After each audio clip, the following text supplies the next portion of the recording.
Welcome back to our series on the Bible is the final and complete revelation of God. But we want to talk about, all right, the Bible, but which version? Now, this is a very difficult issue to address in just one message, but because of the continual questions we receive on this matter, we've put together an explanation of the evidence behind the Bible. Now, we here at the Lion and Lamb Ministry believe that in spite of certain so-called archaic words, and in spite of what some have called difficult English for today's contemporary generation, the Authorized King James Bible is based on solid manuscript evidence, and that most modern English versions are based on manuscript evidence that varies greatly from the King James, the Textus Receptus, the accepted received text is what that means. Now, here's some information on the manuscript evidence behind the King James Version of the Bible. Now, it's called the Textus Receptus, or rather the received text or the accepted text. And we'll get into that, why it's called that in just a second. Now, our focus is going to be on the New Testament, where most of the arguments come. Now, it was originally given to us in the Greek language, the largest language in the history of the world. The first edition of the Greek text to be published was that of Desiderius Erasmus in 1516 AD, followed by his edition in 1519, and which was used by Martin Luther for his German translation of the Bible. Erasmus also published editions in 1522, 1527, 1535 AD, and the last two of which contain some changes from the Complutensian Polyglot printed in 1514 AD, but not circulated until 1522 AD.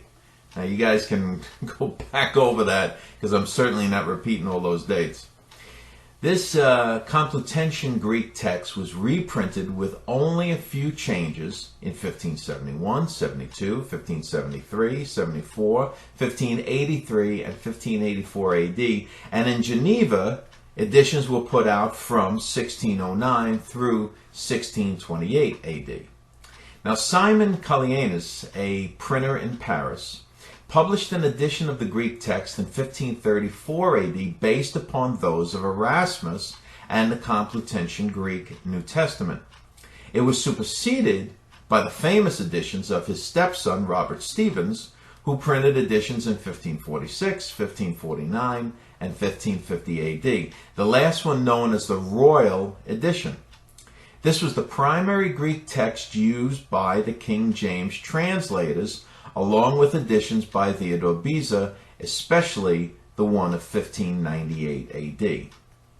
The Elsevier partners, Bonaventure and Abraham, published editions of the Greek text in 1624, 1633, and 1641, following primarily the 1565 edition by Theodore Beza.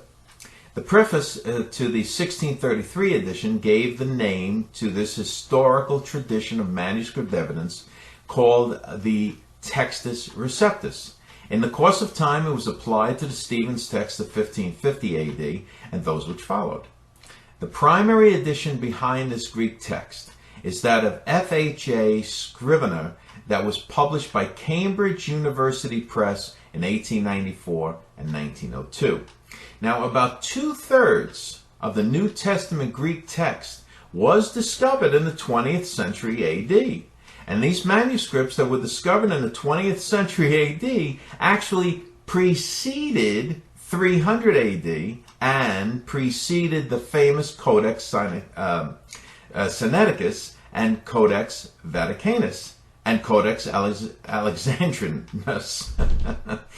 Now, I'm laughing because of the words, but this is very important. Now, Codex Vaticanus, used for the Roman Church version, differs greatly from the Textus Receptus throughout the New Testament. Codex Vaticanus differs greatly from the Textus Receptus throughout the New Testament. The great Greek scholar Dean Burgon published in 1881, that in the Gospels alone, Codex Vaticanus leaves out 2,877 words, adds 536, substitutes 935, transposes 2,098 words, and modifies 1,132 words, making 7,578 total changes. And Codex Sinaiticus has 8,972 changes from the Textus Receptus. Now pay attention here. The popular Greek texts of today are dependent on two ecumenical institutes in Germany. That's right. It's ridiculous. So now let us consider the following. The 26th edition of the Nestle Greek text was done, according to Kurt Aland, as we said, in cooperation with the appropriate agencies of the Roman Catholic Church. Codex Vaticanus is the Greek text used by the emphatic Diaglot, which is behind the Watchtower Bible of the Jehovah's Witnesses. Codex Vaticanus ends at Hebrews 9:14, and then excludes and leaves out the pastoral epistles and the book of Revelation. It contains all aside from leaving all those books out, it then contains all 14 apocryphal books, and worst of all, contains 7,579 changes from the Textus Receptus. Codex Sinaiticus has one half of its New Testament leaves missing, and then contains the Epistle of Barnabas and the Shepherd of Hermes. It has 9,000 changes from the Textus Receptus. Tischendorf, the one who found Codex Sinaiticus, made 3,369 changes in his 8th edition from his 7th edition. So let's review.